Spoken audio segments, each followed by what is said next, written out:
Emmanuel, Paulo e Estevão. Segunda parte. Capítulo 4. Primeiros labores apostólicos.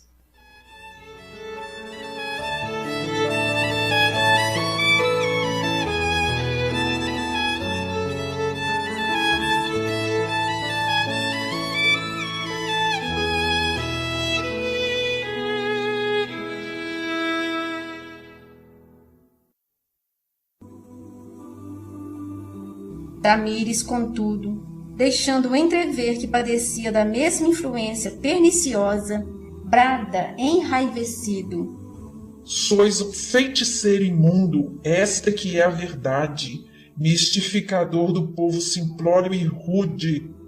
Não passais de relé sedutor de moças impressionáveis. Insultais uma viúva e um homem honesto, qual sou, insinuando-vos no espírito frágil de uma órfã de pai. Espuma de cólera. Paulo ouve-lhe as diatribes com grande presença de espírito. Quando o moço cansa de esbravejar, o apóstolo toma o manto, faz um gesto de despedida e acentua: Quando somos sinceros, estamos em repouso invulnerável, mas cada um aceita a verdade como pode. Pensa, pois, e entende como puderes.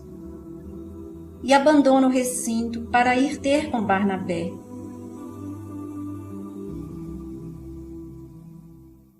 Os parentes de Tecla, porém, não descansam em face do que consideram um ultraje. Na mesma noite, valendo-se do pretexto, as autoridades judaicas de Icônio ordenam a prisão do emissário da Boa Nova. A fileira dos descontentes aflui à porta de Onesíforo, vociferando impropérios.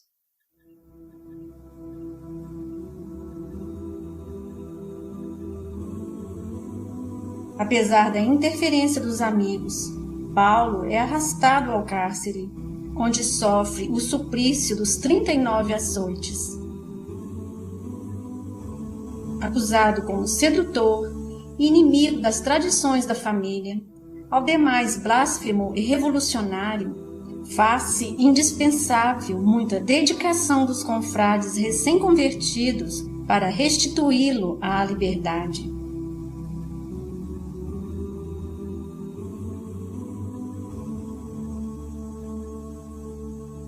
Depois de 5 dias de prisão, com severos castigos, Barnabé o recebe exultante de alegria.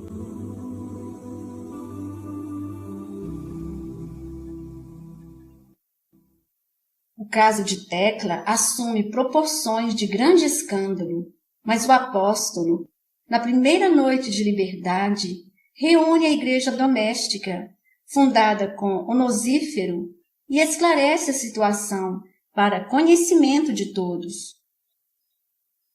Barnabé considera impossível ali ficarem por mais tempo. Novo atrito com as autoridades poderia prejudicar-lhes a tarefa. Paulo, entretanto, mostra-se bastante resoluto. Se preciso, voltaria a pregar o evangelho na via pública, revelando a verdade aos gentios, já que os filhos de Israel se comprazem em desvios clamorosos. Chamado a opinar, Onesíforo pondera a situação da pobre moça, transformada em objeto da ironia popular. Tecla é noiva e órfã de pai. Tamires havia criado a lenda de que Paulo não passava de poderoso feiticeiro. Se, na qualidade de noiva, ela fosse encontrada novamente junto do apóstolo, mandava a tradição que fosse condenada à fogueira. Ciente das superstições regionais, o ex-rabino não hesita um minuto. Deixaria Icônio no dia imediato. não que capitulasse diante do inimigo invisível, mas porque a igreja estava fundada e não seria justo, então, cooperar no martírio moral de uma criança. A decisão do apóstolo merece aprovação geral. Já haviam sido assentadas as bases para a continuação do aprendizado evangélico. Onesíforo e os demais irmãos assumem o compromisso de velar pelas sementes recebidas como dádiva celestial. No curso das conversações, Barnabé está pensativo. Para onde iriam? Não é justo já pensar na volta? As dificuldades avultam dia a dia e a saúde de ambos, desde a internação nas margens do Cestro, é muito inconstante. O discípulo de Pedro, contudo, conhecendo o ânimo e o espírito de resolução do companheiro, espera pacientemente que o assunto aflore espontânea e naturalmente. Em socorro dos seus cuidados, um dos amigos presentes interroga Paulo com vivacidade. Quando pretendem partir? Amanhã, Responde o apóstolo. Mas não será melhor repousar alguns dias? Tendes as mãos inchadas e o rosto ferido pelos açoites. O ex-doutor sorri e fala prazenteiro. o serviço é de Jesus e não nosso. Se cuidarmos muito de nós mesmos, nesse capítulo de sofrimentos, não daremos conta do recado. E se paralisamos a marcha nos lances difíceis, ficaremos com os tropeços e não com Cristo. Seus argumentos pitorescos e concludentes espalham uma atmosfera de bom humor. Paulo é questionado por Onesíforo quanto à possibilidade de voltarem a Antioquia. Barnabé aguça os ouvidos para claramente a resposta, enquanto Paulo retruca. Certo que não. Antioquia já recebeu a boa nova da redenção. E a Licaônia? Olhando agora para o ex-levita de Chipre, como a solicitar a sua aprovação, acentua. Marcharemos para a frente. Não estás de acordo, Barnabé? Os povos da região precisam do Evangelho. Se estamos tão satisfeitos com as notícias do Cristo, por que negá-las aos que necessitam do batismo da verdade e da nova fé? O companheiro faz um sinal afirmativo e concorda resignado. Sem dúvida, iremos para a frente. Jesus nos auxiliará. E os presentes passam a comentar a posição de Listra, bem como os costumes interessantes da sua gente simples. Onesíforo tem lá uma irmã viúva, por nome Lloyd. Daria uma carta de recomendação aos missionários. Seriam hóspedes de sua irmã durante o tempo que precisassem. Os dois pregoeiros do Evangelho rejubilam-se.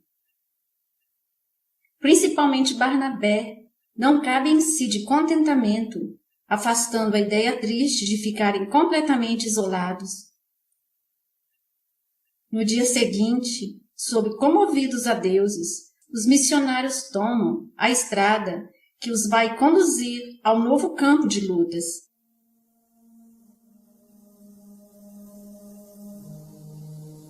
Após viagem penosíssima, chegam à pequena cidade, num crepúsculo pardacento. Estão exaustos.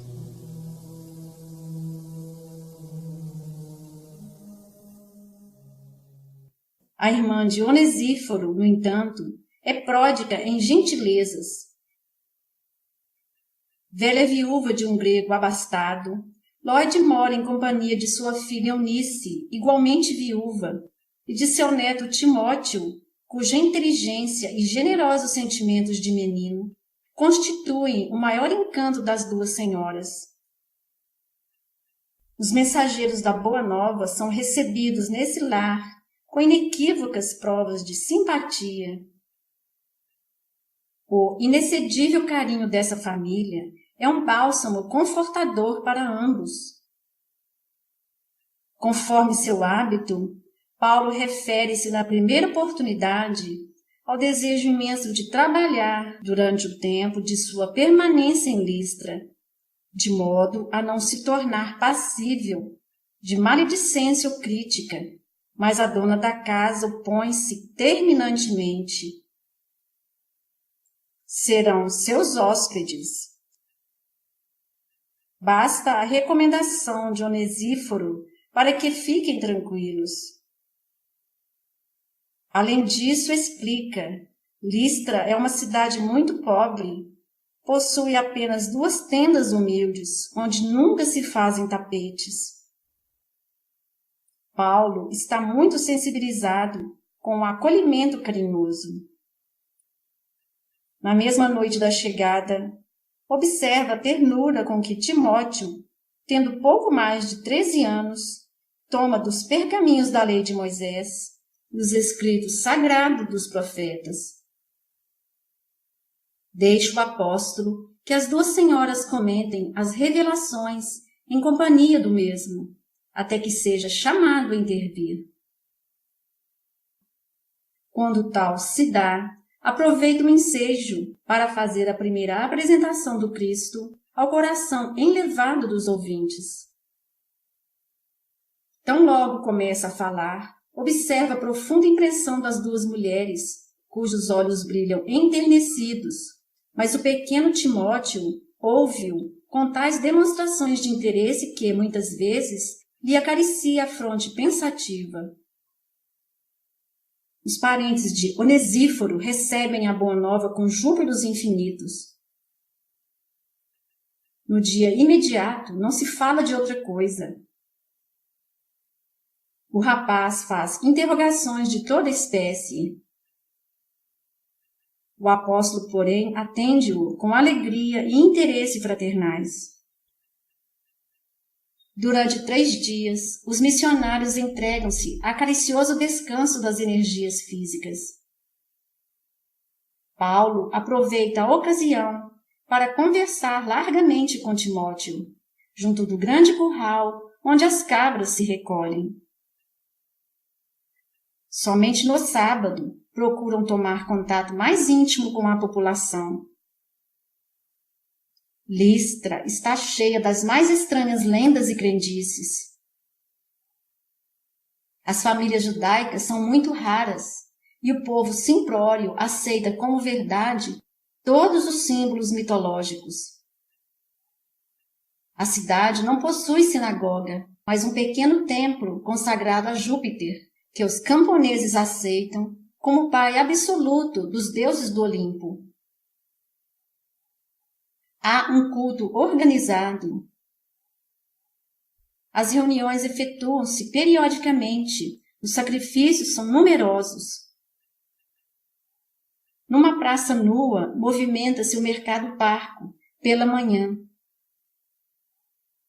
Paulo, então, compreende que não encontraria melhor local para o primeiro contato direto com o povo. De cima de uma tribuna improvisada de pedras superpostas, começa a pregação em voz forte e comovedora. Os populares aglomeram-se de súbito. Alguns surgem das casas pacíficas para verificar o motivo do compacto ajuntamento.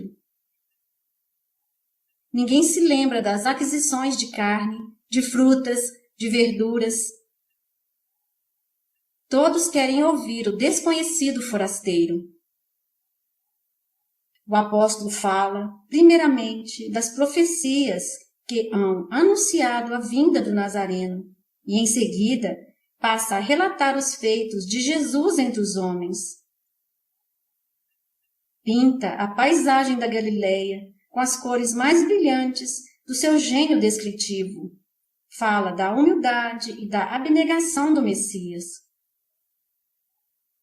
Quando se refere às curas prodigiosas que o Cristo realizara, nota que um pequeno grupo de assistentes lhe dirigem zombarias. Inflamado de fervor na sua pregação, Paulo recorda o dia em que vira Estevão curar uma jovem muda, em nome do Senhor. Crente de que o mestre não o desampararia, passeia o olhar pela turba numerosa. À distância de alguns metros, enxerga um mendigo miserável que se arrasta penosamente. Impressionado com o discurso evangélico, o aleijado de Listra aproxima-se, bracejando no solo e sentando-se com dificuldade. Fixa os olhos no pregador, que o observa sumamente comovido. Renovando os valores da sua fé, Paulo contempla-o com energia e fala com autoridade. Amigo, em nome de Jesus, levanta-te. O mísero, olhos fixos no apóstolo, levanta-se com facilidade, enquanto a multidão dá gritos surpreendida. Alguns recuam aterrados. Outros procuram o vulto de Paulo e o de Barnabé, contemplando-os deslumbrados e satisfeitos. Conhecido na cidade de longa data, a cura prodigiosa não deixa a menor dúvida. Muitas pessoas se ajoelham. Outras correm aos quatro cantos de Listra para anunciar que o povo havia recebido a visita dos deuses. A praça enche-se em poucos minutos. Todos querem ver o mendigo reintegrado nos seus movimentos livres. Espalha-se o sucesso rapidamente. Barnabé e Paulo são Júpiter e Mercúrio, descidos do Olimpo. Os apóstolos, jubilosos com a dádiva de Jesus, mas profundamente surpreendidos com a atitude dos licaônios, percebem logo o mal-entendido. Em meio do respeito geral, Paulo sobe de novo à tribuna improvisada, explicando que ele e o companheiro são simples criaturas mortais, realçando a misericórdia do Cristo, que se dignara ratificar a promessa do Evangelho naquele minuto inesquecível. Debalde, porém, multiplica os seus esclarecimentos. Todos lhe ouvem a palavra genuflexos em atitude estática. É aí que um velho sacerdote, paramentado segundo os hábitos da época, surge inesperadamente, conduzindo 2 bois engrinaldados de flores, com acenos e mesuras solenes. Em voz alta, o ministro de Júpiter convida o povo ao cerimonial do sacrifício aos deuses vivos. Paulo percebe o movimento popular e, descendo ao centro da praça, grita com toda a força dos pulmões, abrindo a túnica na altura do peito. Não cometais sacrilégios, não somos deuses, vede? Somos simples criaturas de carne. Seguido de perto por Barnabé, arrebata das mãos do velho sacerdote a delicada trança de couro que prende os animais, soltando os 2 touros pacíficos que se puseram a devorar as verdes coroas. O ministro de Júpiter quer protestar, calando-se em seguida, muito desapontado. E entre os mais extravagantes comentários, os missionários batem em retirada, ansiosos por um local de oração, onde possam elevar a Jesus seus votos de alegria e reconhecimento. Grande triunfo, diz Barnabé quase orgulhoso. As dádivas do Cristo foram numerosas. O Senhor lembra-se de nós. Paulo fica pensativo e redargue.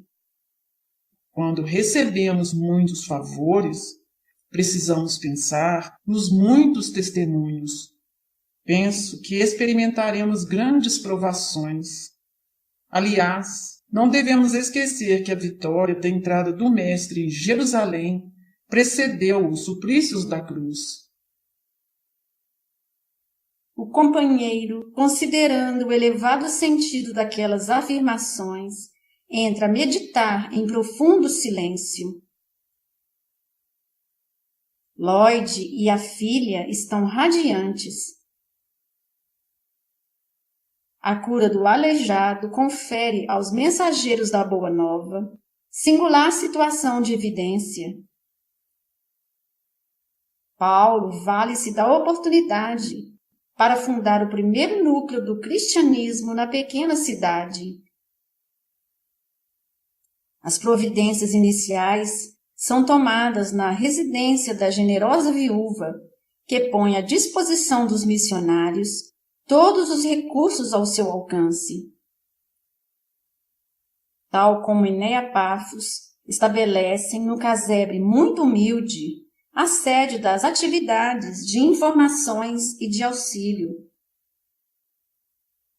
Em lugar de João Marcos, é o pequeno Timóteo quem auxilia em todos os mistérios.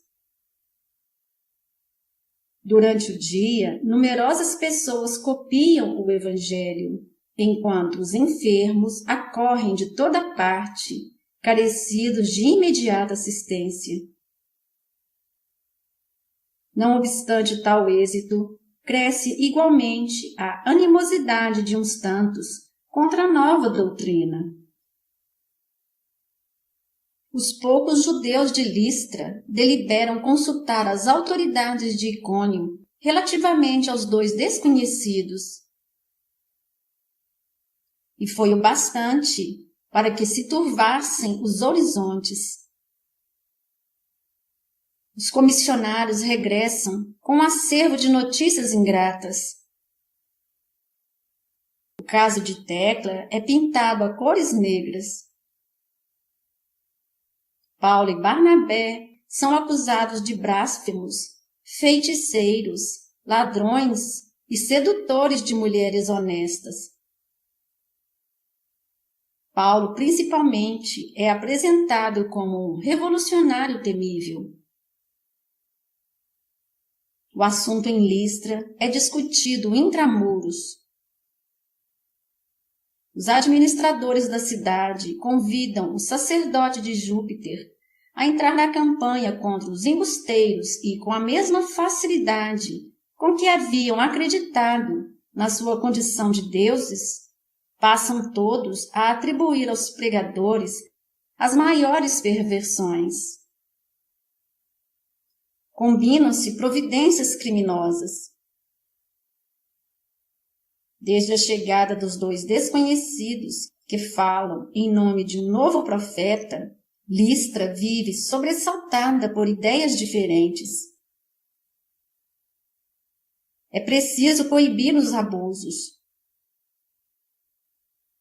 A palavra de Paulo é audaciosa e requer corretivo eficaz. Finalmente deliberam que o fogoso pregador seja apedrejado na primeira ocasião em que fale em público.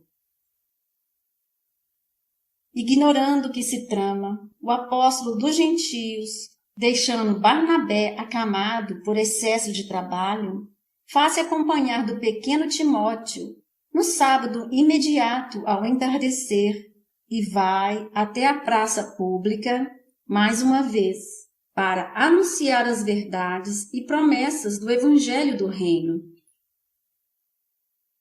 O logradouro apresenta um movimento invulgar. O pregador nota a presença de muitas fisionomias suspeitas e absolutamente desconhecidas. Todos lhe acompanham os mínimos gestos com evidente curiosidade. Com a máxima serenidade, sobe à tribuna e começa a falar das glórias eternas que o Senhor Jesus havia trazido à humanidade sofredora. No entanto, mal havia iniciado o sermão evangélico, quando, aos gritos furiosos dos mais exaltados, começam a chover pedras em Barda. Paulo recorda subitamente a figura inesquecível de Estevão. Certo, o mestre lhe reservara o mesmo gênero de morte, para que se redimisse do mal infligido ao mártir da igreja de Jerusalém. Os pequenos e duros granizos caem-lhe nos pés, no peito, na fronte.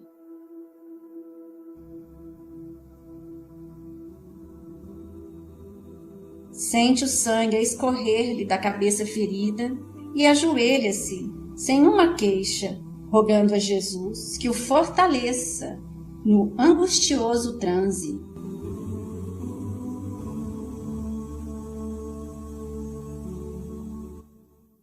Nos primeiros momentos, Timóteo, aterrado, põe-se a gritar, suplicando socorro. Mas um homem de braços atléticos aproxima-se cauto e murmura-lhe no ouvido: Cala-te, se queres ser útil. És tu, Gaio? Exclama o pequeno de olhos lacrimosos, experimentando certo conforto em reconhecer um rosto amigo no pandemônio em que se vê. Sim, diz o outro baixinho. Aqui estou para socorrer o apóstolo. Não posso esquecer que ele curou minha mãe. E olhando o movimento da turba criminosa, acrescenta: Não temos tempo a perder. Não tardará que o levem ao monturo. Se tal se der, procura seguir-nos com um pouco de água.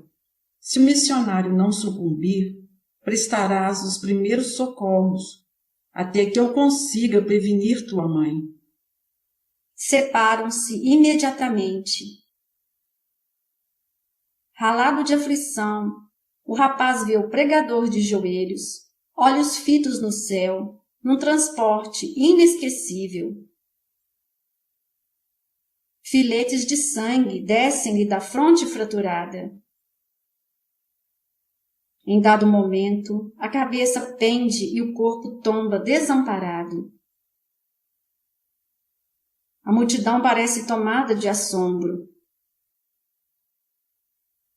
Prevalecendo-se da situação em que não se observam diretrizes prévias, Gaio insinua-se, aproxima-se do apóstolo inerme, faz um gesto significativo para o povo e brada: O feiticeiro está morto.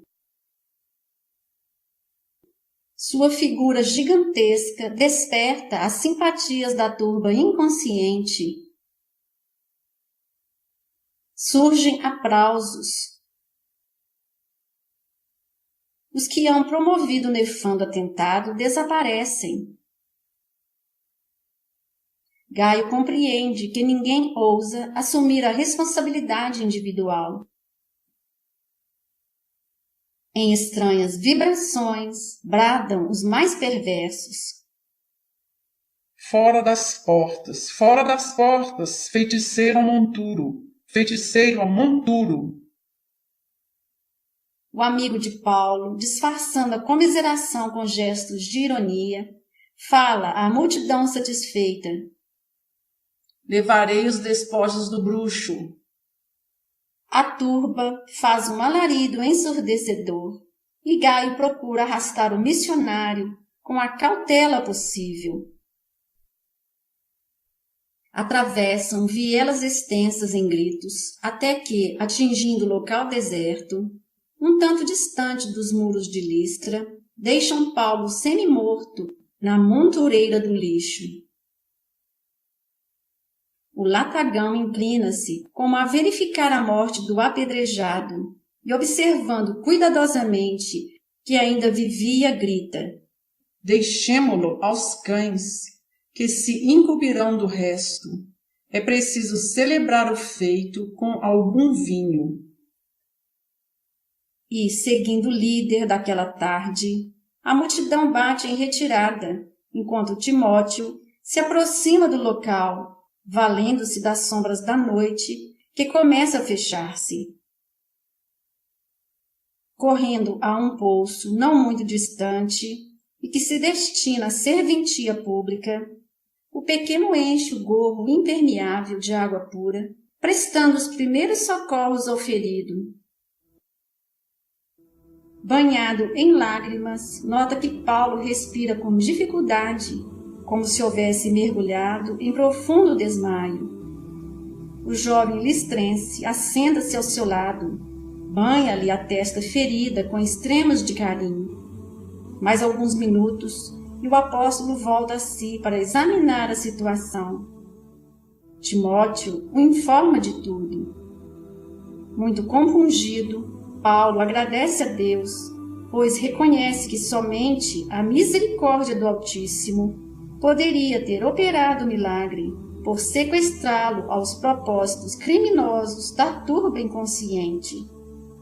Decorridas 2 horas, 3 vultos silenciosos aproximam-se.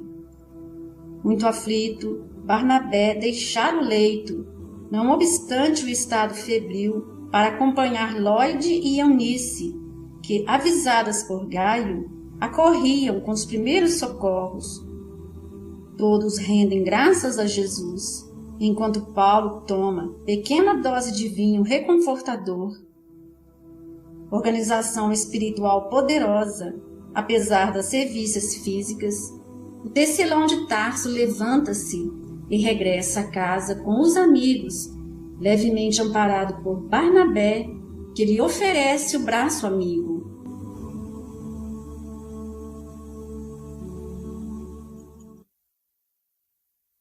O resto da noite passa-se em conversações carinhosas.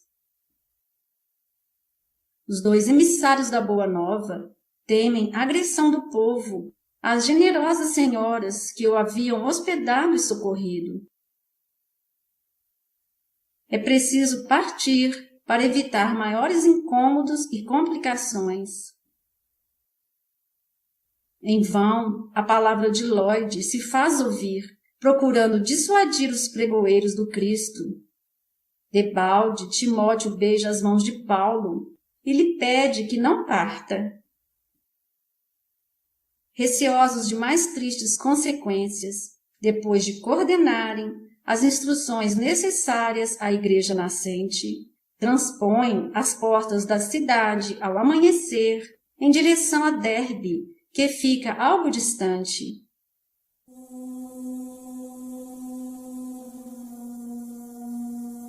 Depois de penosa caminhada, atingem um novo setor de trabalho, onde haveriam de estagiar mais de 1 ano. Embora entregues ao trabalho manual com que ganham o pão da vida, os 2 companheiros precisam de mais de 6 meses para restabelecer a saúde comprometida. Como tecelão e oleiro anônimos, Paulo e Barnabé deixam-se ficar em Derbe longo tempo, sem despertar a curiosidade pública. Só depois de refeitos dos abalos sofridos, recomeçam a boa nova do reino de Jesus. Visitando os arredores, provocam grande interesse da gente simples pelo Evangelho da Redenção. Pequenas comunidades cristãs são fundadas em ambiente de muitas alegrias.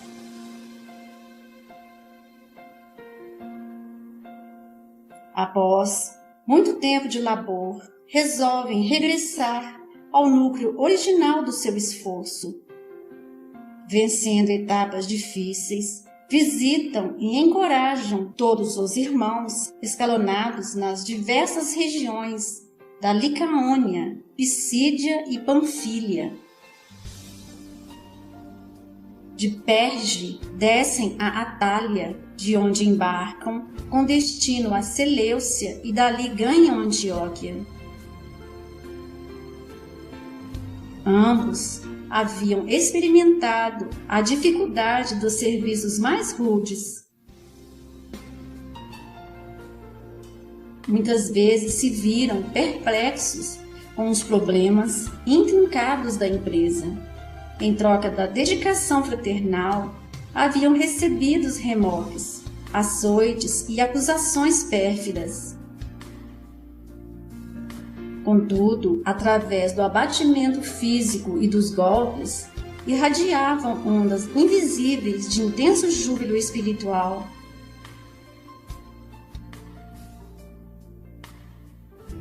É que, entre os espinhos da estrada escabrosa, os dois companheiros desassombrados mantêm ereta a cruz divina e consoladora, espalhando a mãos cheias as sementes benditas do Evangelho de redenção.